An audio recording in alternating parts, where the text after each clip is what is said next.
সাবেক প্রধানমন্ত্রী শেখ হাসিনার বেসরকারি শিল্প বিনিয়োগ বিষয়ক উপদেষ্টা সালমান এফ রহমান এবং সাবেক আইনমন্ত্রী আনিসুল হক গ্রেফতার হয়েছেন। এই বিষয়ে সাবেক প্রধানমন্ত্রী শেখ হাসিনা ও সাবেক 2 মন্ত্রীসহ 7 জনের বিরুদ্ধে হত্যা মামলা দায়ের করা হয়েছে। যেই হোক, যেই দলেরই হোক, যেই মতেরই হোক, যে ধর্মের হোক, সেটা আমরা করব। শেখ হাসিনা তো দেশ থেকে পালিয়ে গিয়েছে, কিন্তু শেষ পর্যন্ত পালিয়ে গিয়েছে তার সাঙ্গপাঙ্গ যেগুলো রয়েছে সেগুলোকে দেশে ফেলে গিয়েছে, কিছু ইতিমধ্যে দেশ ছেড়ে পালিয়েছে। তা নিয়ে এবার দুশ্চিন্তায় পড়েছে প্রধানমন্ত্রী। ভারতে গিয়েও শান্তি মিলেনি। অন্যদিকে এবার তার যেই আমলারা রয়েছেন তাদের মধ্যে বেশ কিছুই গ্রেপ্তার হয়েছে, যা সালমান এফ রহমান এমনকি সাবেক আইনমন্ত্রী যারা মিলিয়ন ডলার নিয়ে পালাতে গিয়ে অবশেষে গ্রেপ্তার হলেন। তার ইন্ধন রয়েছে নাকি যুক্তরাষ্ট্রের। দর্শক শ্রোতা, আপনাদেরকে দেখাবো সম্পূর্ণ ভিডিওটি কি ঘটতে যাচ্ছে বা কি ঘটছে। নাটেনের সম্পূর্ণ ভিডিওটি দেখতে থাকেন এবং আমাদের চ্যানেলটিকে নতুন দর্শক হয়ে থাকলে অবশ্যই সাবস্ক্রাইব করে আমাদের সঙ্গেই থাকবেন। কথা না বাড়িয়ে আমরা স্ক্রিনে সেই চাঞ্চল্যকর তথ্যটি দেখে আসি, যেখানে দুর্নীতি করে টাকা নিয়ে পাচার করতে গিয়ে এবার আইনের আওতায় এলেন 2 মন্ত্রী একসাথে। সাবেক প্রধানমন্ত্রী শেখ হাসিনার বেসরকারি শিল্প বিনিয়োগ বিষয়ক উপদেষ্টা সালমান এফ রহমান এবং সাবেক আইনমন্ত্রী আনিসুল হক গ্রেফতার হয়েছেন। এই বিষয়ে দর্শক আপনাদের আরও জানাতে চাই। নিউজরুম থেকে আমাদের সাথে যুক্ত হচ্ছেন সহকর্মী মাসুদুর রহমান। আমরা তার সাথে কথা বলব। মাসুদ,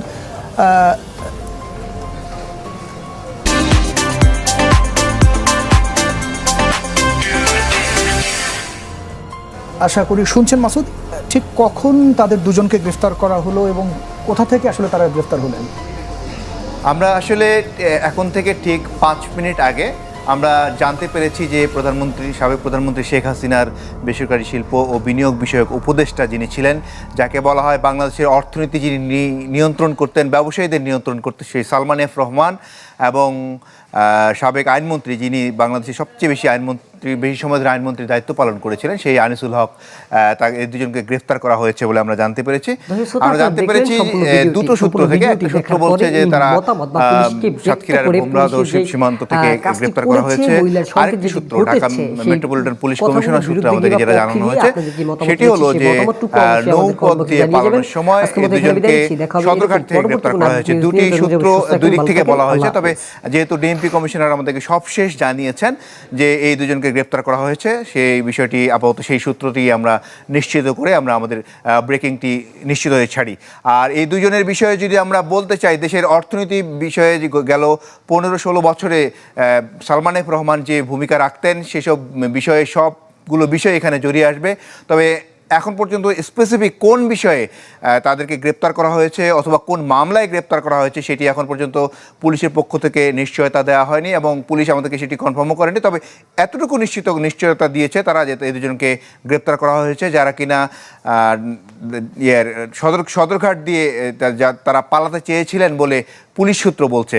তো দেশের বিচার বিভাগ নিয়ন্ত্রণ করতেন আনিসুল হক, তার বিরুদ্ধে অনেক অভিযোগ ছিল। আমরা অনেক সাংবাদিকরা তার বিরুদ্ধে সংবাদ প্রকাশ করতে পারেনি। তিনি কি বিচারকদের সিন্ডিকেট নিয়ন্ত্রণ করতেন আমরা কাছ থেকে দেখেছি এবং সেই আনিসুল হককে আজকে গ্রেপ্তার করা হয়েছে। কিছু অভিযোগে, সুনির্দিষ্ট অভিযোগে পুলিশ গ্রেপ্তার করেছে বলে পুলিশ থেকে কনফার্ম করেছে।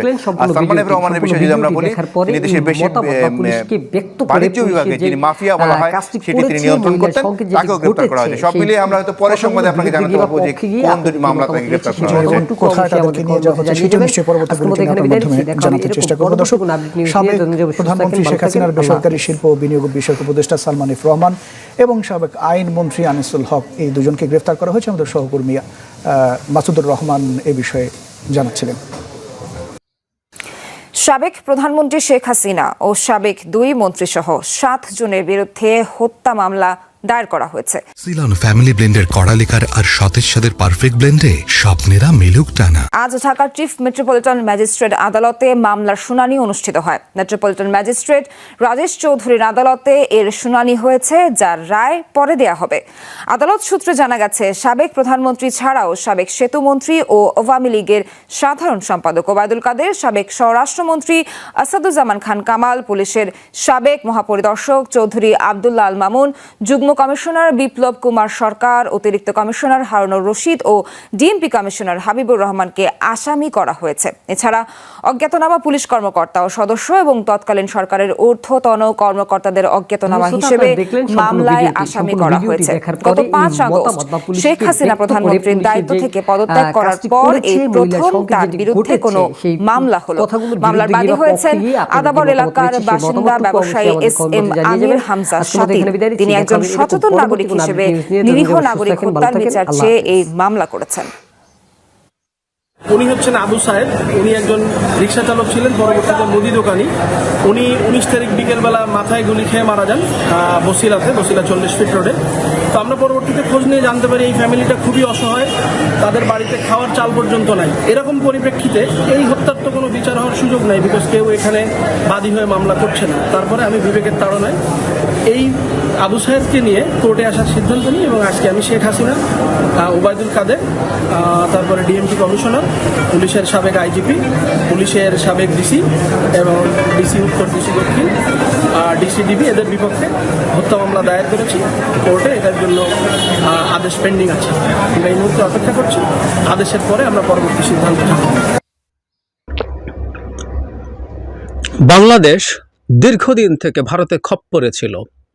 পরিকল্পিত করে শেখ হাসিনা বাংলাদেশকে ভারতের একটা কলোনিতে পরিণত করেছিলেন, কারণ তিনি চেয়েছেন তাকে ভারত অ্যাট এনি কস্ট ক্ষমতায় রাখুক এবং ভারত যা যা চায় তাই তিনি দিয়ে দেবেন, শুধুমাত্র বিনিময় একটাই, তাকে ক্ষমতায় রাখতে হবে।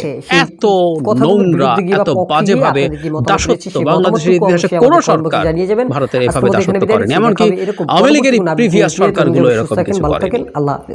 এবারকার তারা যা করেছে, এখন বাংলাদেশের ভবিষ্যতের সাথে ভারতের সাথে আমাদের ইন্টারাকশন এবং ডিনামিক্সটা খুব জরুরি। মানে আমরা পছন্দ করি বা না করি, আমরা এরকম একটা বিশাল রাষ্ট্র ইন অল টার্মস, এটা সাইজ, এটা পপুলেশন, এটা ইকোনমিক সাইজ, পার ক্যাপিটা জিডিপির কথা বলছেন, টোটাল জিডিপি সব কিছু মেলালে এটা রিজিওনাল সুপার পাওয়ার তো বটেই। সো তার সাথে আমাদের বর্ডার প্রায় পুরোটা। সুতরাং ভারতের সাথে আমাদের সম্পর্কের ভবিষ্যৎ কেমন হবে সেটা আমাদের দেশের স্টেবিলিটি, আমাদের ডেমোক্রেসির ফিউচার, এগুলোর সাথে টু সাম এক্সটেন্ট জড়িত। এবং গত 10 বছরে অ্যাটলিস্ট 10 বছরে, যদি আমি 8 সাল থেকে হিসাব নাও করি, 14 সালের পর থেকে শেখ হাসিনা সরকার এটাকে পুরোপুরি জড়িয়ে ফেলেছে। এখন নতুনভাবে প্রশ্ন আসবে, সিরিয়াস প্রশ্ন, ডক্টর ইউনূস এই ক্ষেত্রে কেমন করবেন? আমি ডক্টর ইউনূসের সাথে আরেকজন মানুষকে একটু ট্যাগ করে দিতে চাই, সেটা হচ্ছে জনাব তৌহিদ হোসেন। আমি দীর্ঘদিন আমাদের সামনে উনি রিটায়ারমেন্টের পর স্বাভাবিকভাবেই কথাবার্তা বলছেন বাংলাদেশের বিভিন্ন দেশের সাথে, বাইল্যাটারাল ইস্যুসগুলোতে, মিয়ানমারের সাথে, ইন্ডিয়ার সাথে, চায়নার সাথে, আমেরিকার সাথে, এবং আমি বলবো উনি যথেষ্ট সেন্সিবলি এসব ক্ষেত্রে তার পলিসি যেটা জানেন সেটা সবগুলো সেন্সিবল। সো তার সাথে বিশেষ ডক্টর ইউনূসের সাথে থেকে আমরা আশা করতে পারি তারা ভালো কিছু করতে পারবেন। কিন্তু জরুরি কথাটা হচ্ছে সব কিছুর আগে আসলে আমাদের এজেন্ডা কী হবে, আমাদের ডিনামিক্স কী হবে, সেটা তো সেট করবেন প্রধান উপদেষ্টা ডক্টর ইউনূস। ডক্টর ইউনূস ভারতের সাথে কেমন করবেন, ভারতের সাথে আমাদের যে প্রভুভৃত্যের সম্পর্ক সেটা থেকে দেশকে বের করে আনতে পারবেন কিনা, বা তার সেই ইন্টেনশন আছে কিনা, বা ইন্টেনশন থাকলেও তিনি সফল হবেন কিনা, এই কথাগুলো একটু বলতে চাই। শুরুতে আমি যেটা করব সেটা হলো, ডক্টর ইউনূস ভারতীয় অনেকগুলো টিভি চ্যানেলের সাথে কথা বলেছেন, বা পত্রিকারও তো এখন ভিডিও ফরম্যাট আছে। আমি অনেকগুলো ইন্টারভিউ শুনলাম। আমি প্রায় বলি আপনাদেরকে একটা কথা, সেটা হচ্ছে কন্টেন্ট বললে হবে না। ডক্টর ইউনূসের কিছু ইন্টারভিউ আপনারা একটু দেখুন, ওনার বডি ল্যাঙ্গুয়েজ দেখুন, ওনার ফেসিয়াল এক্সপ্রেশন দেখুন, ওনার ইনফ্লেকশন অফ হিজ ভয়েস, মানে ওনার ইন্টোনেশন, স্ট্রেস দেখুন, তাহলে বুঝবেন ডক্টর ইউনূস কীভাবে ভারত সম্পর্কে তার ধারণা কী। মানে ইউ উইল বি অ্যামেজড। দর্শক শ্রোতা, আপনারা দেখলেন সম্পূর্ণ ভিডিওটি দেখার পরে এই মতামত বা পুলিশকে ব্যক্ত করে পুলিশের যেই কাজটি করেছে, মহিলার সঙ্গে যেটি ঘটেছে, সেই কথাগুলোর বিরুদ্ধে গিয়ে বা পক্ষে গিয়ে আপনাদের কি মতামত রয়েছে, সেই মতামতটুকু অবশ্যই আমাদের কমেন্ট বক্সে জানিয়ে যাবেন। আজকের মতো এখানে বিদায় নিচ্ছি, দেখা হবে এরকম পরবর্তী কোনো আপডেট নিউজ নিয়ে। তখন সুস্থ থাকেন, ভালো থাকেন, আল্লাহ হাফেজ।